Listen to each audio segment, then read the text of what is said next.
കഴിഞ്ഞ കുറേ ദിവസമായി നമ്മുടെ രാഹുൽ ഈശ്വറും വട്ടിയൂർക്കാവ് അജിത് കുമാറും ഒക്കെ ചേർന്ന് പുരുഷ കമ്മീഷൻ വേണം, ഇവിടെ ആണുങ്ങൾക്ക് ചോദിക്കാനും പറയാനും ആരുമില്ല, അവരെ യാതൊരു ചോദ്യ ഉത്തരവൊന്നുമില്ലാതെ ഏതെങ്കിലും പെൺകുട്ടികളോ സ്ത്രീകളോ കേസ് കൊടുത്താൽ പിടിച്ചകത്തിടുന്നു, അപ്പം ഇവർക്ക് സംരക്ഷണം വേണം എന്നൊക്കെ പറഞ്ഞിട്ട് കുറേ ദിവസമായിട്ട് പാലഭിഷേകവും അങ്ങനെയുള്ള കാര്യങ്ങളൊക്കെ നമ്മൾ കണ്ടല്ലോ.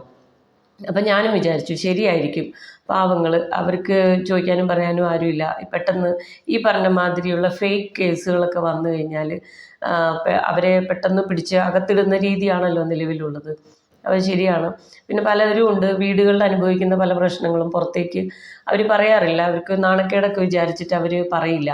അപ്പോൾ അങ്ങനെയുള്ളവർക്കൊക്കെ തുറന്ന് സംസാരിക്കാനൊക്കെ പറ്റിയൊരു സ്പേസ് ആയിട്ട് പുരുഷ കമ്മീഷൻ വന്നാൽ കുഴപ്പമില്ല എന്നാണ് ഞാനും വിചാരിച്ചത്. അതിൽ അത്ര വലിയ എതിർക്കേണ്ട കാര്യമൊന്നും ഉണ്ടാവില്ല എന്നാണ് ഞാൻ കരുതിയത്. പക്ഷേ കഴിഞ്ഞ ദിവസം നമ്മുടെ വട്ടിയൂർക്കാവ് അജിത് കുമാർ ജനകീയ കോടതി എന്ന് പറയുന്ന ഒരു പ്രോഗ്രാം ഉണ്ടല്ലോ ടി വിയിൽ, അതിൽ അദ്ദേഹം വന്ന് പറഞ്ഞപ്പോഴാണ് ശരിക്കും പുരുഷ കമ്മീഷൻ്റെ ഉദ്ദേശങ്ങൾ എന്താണെന്ന് എനിക്ക് മനസ്സിലായത്. അതിൽ അദ്ദേഹം കുറേ കാര്യങ്ങൾ അദ്ദേഹത്തിൻ്റെതായ വോയിസുകൾ പുറത്തേക്ക് വന്നിട്ട് അത് ആ പരിപാടിക്കിടയിൽ പ്ലേ ചെയ്യുന്നുണ്ട്. അപ്പോൾ അതിനെക്കുറിച്ച് അദ്ദേഹം കുറേ വിശദാംശങ്ങളും നമുക്ക് തരുന്നുണ്ട്. അപ്പോൾ അതിലെ ചില വോയിസൊക്കെ ഞാൻ കേൾപ്പിക്കാം. ആദ്യത്തെ വോയിസ് ഇതാണ്, ഒന്ന് കേട്ടു നോക്ക്. എടുത്തു ചാടില്ല. എന്റെ കയ്യിൽ ഈ പറഞ്ഞ കാശ് വന്നു കഴിഞ്ഞാൽ 10 ദിവസത്തെ, അതുവരെ എനിക്ക് സമയം കൊടുക്കാൻ പറ്റില്ലല്ലോ. ആ കാശ് വന്നു കഴിഞ്ഞാൽ 10 ദിവസം സമയം കൊടുക്കും. വട്ടിയൂർക്കാവ് ജംഗ്ഷനിലും എൻ്റെ സ്ഥലമായ മൂന്നാമൂട് ജംഗ്ഷനിലും എൻ്റെ അമ്മയുടെ വീട്, എൻ്റെ ആ കുടുംബ വീടിൻ്റെ ഫ്രണ്ടിലും ഫ്ലക്സ് വച്ച് പറയും, ഇന്ന ആളിനെയും എൻ്റെ അമ്മയെയും എൻ്റെ ആദ്യ ഭാര്യയെയും കൊല ചെയ്യും, വധിച്ചിരിക്കുമെന്ന് ബോർഡ് വച്ച്, ഫ്ലക്സ് ബോർഡ് വച്ച് അനൗൺസ് ചെയ്ത് എല്ലാ മാധ്യമ പരസ്യവും ചെയ്ത് മാത്രമേ കാര്യങ്ങളിലോട്ട് പോകൂ. ഞാൻ അത്ര മണ്ടനല്ല. ഞാൻ ചെയ്യേണ്ട എല്ലാ പരിപാടികളും ചെയ്ത് മാത്രമേ ചെയ്യൂ. പിന്നെ ഞാൻ വളരെ ആലോചിച്ചിട്ട് ഞാൻ നിങ്ങളുടെ മുമ്പിൽ ഒരു ആവശ്യം മുന്നോട്ട് വയ്ക്കുകയാണ്. നമ്മുടെ ഈ ഗ്രൂപ്പിൽ അത്യാവശ്യം നല്ല സാമ്പത്തിക ശേഷി ഉള്ളവരോടാണ് എൻ്റെ ആവശ്യം ഞാൻ ഉന്നയിക്കുന്നത്. ആവശ്യം ഉന്നയിക്കുക മാത്രമല്ല,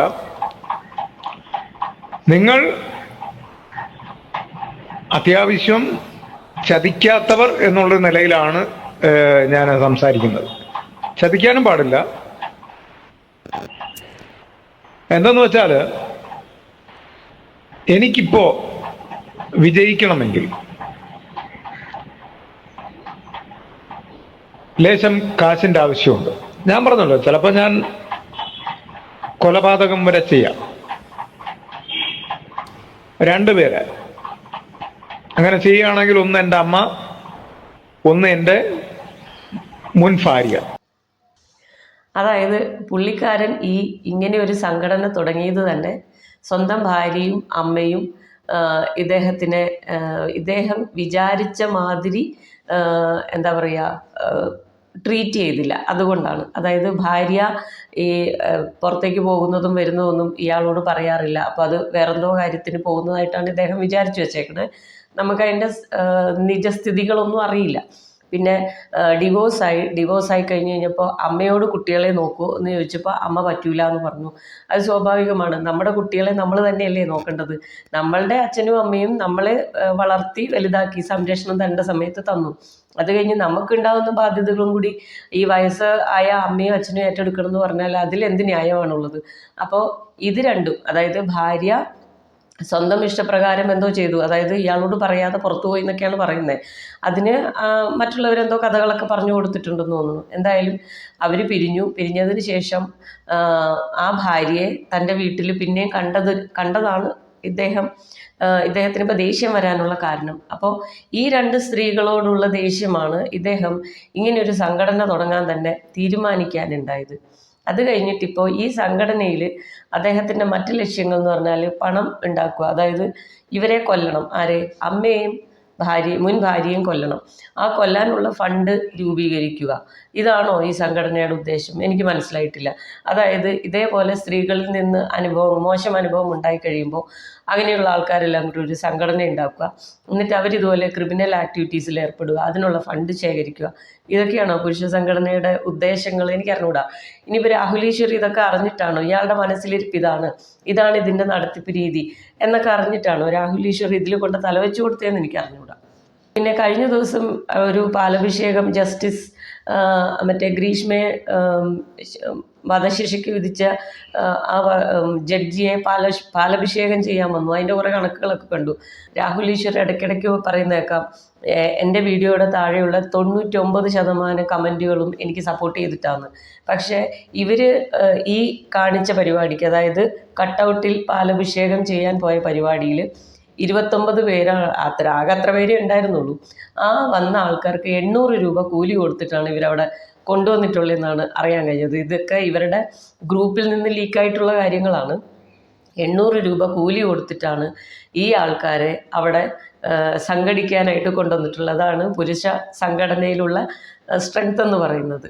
പിന്നെ അതിൽ പങ്കെടുത്ത രാഹുൽ ഈശ്വർ തൻ്റെ അഭിപ്രായങ്ങളൊക്കെ അവിടെ നിന്ന് പറയുകയും പുരുഷ കമ്മീഷനെ കുറിച്ച് സംസാരിക്കുകയൊക്കെ ചെയ്ത രാഹുൽ ഈശ്വറിനും കിട്ടിയിട്ടുണ്ട് ആ വകയിലൊരു 600 രൂപ. അപ്പോൾ ഇതെല്ലാം ക്യാഷ് കൊടുത്ത് ഒക്കെയാണ് ഈ സംഘടനയും സംഘടനയിലെ ആൾക്കാരും എല്ലാം വരുന്നത്. അല്ലാതെ എല്ലാവരും സ്വമേധയാ വന്ന് ഇതിനകത്ത് ഇങ്ങനെയൊരു പ്രശ്നം, പുരുഷന്മാർക്കൊരു പ്രശ്നത്തിന് എല്ലാത്തിനും പരിഹാരം കാണാനുള്ള സംഘടനയാണെന്ന് പറഞ്ഞ് ഓടി വന്ന് ചേരുന്നൊന്നുമില്ല. ഈ രീതിയിലൊക്കെയാണ് ഇവർ ഇതിൻ്റെ അംഗബലം കൂട്ടുന്നത്. പിന്നെ ഈ അജിത് കുമാർ അയാളുടെ മുൻ ഭാര്യയും അമ്മയും കൊല്ലാൻ പ്ലാൻ ഇടുവാണ്. അത് എന്താ പറയുക, ഫ്ലെക്സ് വെച്ചിട്ട് കൊല്ലൂ എന്നാണ് പറയുന്നത്. ശരിക്കും പറഞ്ഞാൽ ഇയാൾക്കെതിരെ കേസെടുക്കുക വേണ്ടത്. കാരണം എന്താ വെച്ചാൽ ചെന്താമരയും ഇതുപോലെ പറഞ്ഞ് നടന്നിരുന്ന ഒരാളാണ്. കൊല്ലും, എനിക്ക് ഇനി 3-4 പേരെയും കൂടി കൊല്ലാനുണ്ട് എന്ന് പറഞ്ഞ് നടന്ന് കൊല്ലപ്പെടാൻ സാധ്യതയുണ്ടെന്ന് കരുതിയ വീട്ടുകാർ പോയിട്ട് പോലീസിൽ പരാതിപ്പെട്ടിട്ടു. അത് വെറുതെ പറയുന്നതല്ലേ, അങ്ങനെയൊന്നും ചെയ്യൂലായിരിക്കും എന്നുള്ളൊരു ധാരണയായിരുന്നു എല്ലാവർക്കും ഉണ്ടായിരുന്നത്. പക്ഷേ അയാളത് ചെയ്തു എന്ന് പറഞ്ഞ പോലെ ഇപ്പോൾ ഇയാളും അത് ചെയ്യുകയോ ചെയ്യാതിരിക്കുകയോ നമുക്കറിയില്ല. അയാൾ പറയുന്നു, അതായത് അജിത് കുമാർ പറയുന്നത് എൻ്റെ ഒരു അന്നേരത്തെ മാനസികാവസ്ഥയിൽ അല്ലെങ്കിൽ ഞാൻ വെള്ളം അടിച്ചിട്ട് പറഞ്ഞതാണെന്ന് പറയുന്നുണ്ട്. അതേപോലെ വെള്ളം അടിച്ചിരിക്കുമ്പോഴാണ് കൊല്ലണം എന്ന് തോന്നി ഇയാൾ കൊല്ലൂലേ. അപ്പോൾ ഇയാൾക്കെതിരെ കേസെടുക്കുകയല്ലേ വേണ്ടത്.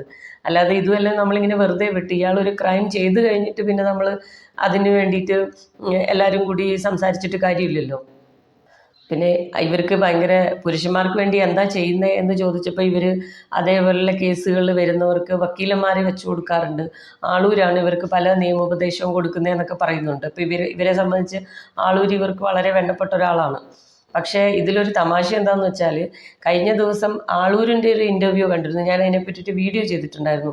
അതിൽ ഈ ആളൂർ ഗ്രീഷ്മയുടെ കേസ് വന്നാൽ ഗ്രീഷ്മയ്ക്ക് വേണ്ടി അപ്പിയർ ചെയ്യാൻ റെഡിയാണ്. അപ്പോൾ ഇവർ ആളൂര് എന്ത് പറയുമെന്ന് അറിഞ്ഞുകൂടാ. തൽക്കാലം ഇപ്പോൾ അവർ ആളൂരിൻ്റെ വലിയ എന്താ പറയുക, വളരെ ഇഷ്ടപ്പെട്ട ആൾക്കാരാണ്. പിന്നെ അടുത്തൊരു വോയിസ് ഉണ്ട്, അത് പിന്നെ കൊട്ടേഷൻ പരിപാടിയാണ്. മറ്റത് കൊലപാതകമാണ്, പിന്നെ പൈസ പിരിക്കലും അതൊക്കെയാണ് നമ്മൾ ആദ്യം കേട്ട വോയിസിലുള്ളത്. രണ്ടാമതൊരു വോയിസ് ഉണ്ട്, അതിൽ കൊട്ടേഷൻ പരിപാടികളാണ്. അതായത് ഇവരല്ലാതെ മറ്റാരും ഈ സംഘടന വേറൊരു ജില്ലയിലും തുടങ്ങാതിരിക്കുക. അഥവാ ആരെങ്കിലും തുടങ്ങാൻ തീരുമാനിച്ചിട്ടുണ്ടെങ്കിൽ ഇദ്ദേഹത്തോട് പറഞ്ഞാൽ മതി, ആളുണ്ട്, പയ്യന്മാർ പോയിട്ട് 2 തട്ട് തട്ടിക്കോളും, മുട്ടിക്കോളും എന്നൊക്കെയാണ് പറയുന്നത്. അത് ഞാനിവിടെ വയ്ക്കാം, അതും കൂടി ഒന്ന് കേട്ട് നോക്ക്. നമ്മള് സംഘടനാപരമായിട്ട് കുറച്ച് കാര്യങ്ങൾ തീരുമാനിച്ചോ. 10 കൊട്ടു കൊടുക്കാൻ പോകുന്നത് റെയിൽവേ ചെയ്യും.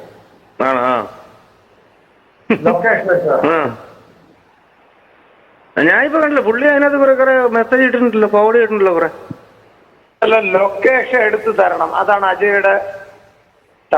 ലൊക്കേഷൻ എടുത്തു തരണം എങ്ങനെ, അത് അറിഞ്ഞിട്. ആദ്യത്തെ കൊട്ട് കൊടുക്കാൻ പോകുന്നത് റഹീമയ്ക്ക്. ആ സംഘടനാപരമായിട്ടാണ്, ഞാനുമായിട്ട് ബന്ധമില്ല. CPM ആണ് നിലപാട്. വല്ല മനസ്സിലായതുകൊണ്ട് ഞാൻ മനസ്സിലായി, സലീമായിട്ട് സംസാരിച്ചാണ് അല്ലേ. CPM-ന്റെ നിലപാടുകളാണ് ചെയ്യാൻ പോകുന്നത്. അങ്ങനെ. CPI ആണ് ആദ്യ രൂപം കൊണ്ട സംഘടന, അറിയാം. CPM രണ്ടാമത് ഒന്നാണ്. പക്ഷെ ഇപ്പൊ നിലവിൽ ആരാണ് മുൻപന്തിയിൽ? CPM. ഞാനും CPM-ൽ വളർന്ന ആളാണ്. അത് വെച്ചിട്ട് ആദ്യം കൊടുക്കാൻ പോകുന്നത് റഹീമ ചെയ്യാം.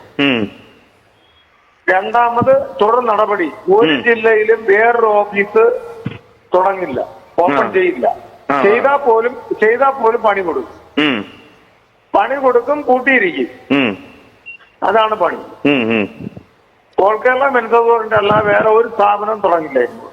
ഒരു ജില്ലയിലും കാണില്ല. ഇതാണ് നമ്മുടെ സ്റ്റേറ്റ് കമ്മിറ്റിയുടെ തീരുമാനം. അതിനു വേണ്ടിയിട്ടുമാണ് ഇനി വർക്ക് ചെയ്യുന്നത്. നമുക്ക് കളി ഇവർ ഒന്നുകിൽ മര്യാദയ്ക്ക് ഇതിൽ നിന്ന് മാറുക. മാറാൻ വേണ്ടിട്ട് വേണമെങ്കിൽ ആർക്ക് വേണമെങ്കിലും ഇപ്പൊ അജയ്ക്ക് വേണമെങ്കിൽ റൈമിക്കടോട് പറയാം, ഞാൻ വിളിക്കാറില്ലല്ലോ. ഇതിൽ നിന്ന് മാറിയിരിക്കുക. അല്ലെങ്കിൽ അദ്ദേഹത്തിന്റെ ലൊക്കേഷൻ എടുക്കുക. ലൊക്കേഷൻ എടുക്കുക. ഇവിടെ എന്താണ് പുള്ളിക്കാരുടെ വർക്ക്, ഒരു 2 കൊട്ടിൽ അത് തീരും, എനിക്കറിയാം. അപ്പൊ ചുരുക്കി പറഞ്ഞാൽ ഇതൊക്കെയാണ് പുരുഷ സംഘടനയുടെ നിലവിലുള്ള അവരുടെ പ്രവർത്തന രീതികൾ. അപ്പം ഞാൻ ചോദിക്കുന്നത്, രാഹുൽ ഈശ്വറിനും അറിയാമോ ഇതൊക്കെയാണ് ഇവരുടെ രീതി എന്ന്? അങ്ങനെയാണോ അദ്ദേഹം ഈ ആളെ കൂടെ കൂട്ടിയേക്കുന്നത്? എന്തായാലും രാഹുൽ ഈശ്വർ എനിക്കറിയില്ല, ഇതിനൊന്നും കൂട്ടു നിൽക്കാൻ സാധ്യതയുണ്ടെന്ന് എനിക്ക് തോന്നുന്നില്ല. അയാൾ ജെന്യൂനായിട്ടുള്ള ഒരു ഉദ്ദേശത്തിലായിരിക്കും ഈ പറയുന്നുണ്ടാവുക. എന്തായാലും അജിത് കുമാറിൻ്റെ സംഘടന എന്ന് പറയുന്നത് ഈ രീതിയിലാണ് പ്രവർത്തിക്കുന്നത്. അപ്പോൾ സൂക്ഷിച്ചും കണ്ടൊക്കെ അതിനകത്ത് അകത്തം എടുക്കുക. പുതിയ പുതിയ കേസുകളിലൊന്നും പുരുഷന്മാർ ചെന്ന് ചാടാതിരിക്കാൻ പ്രത്യേകം ശ്രദ്ധിക്കുക.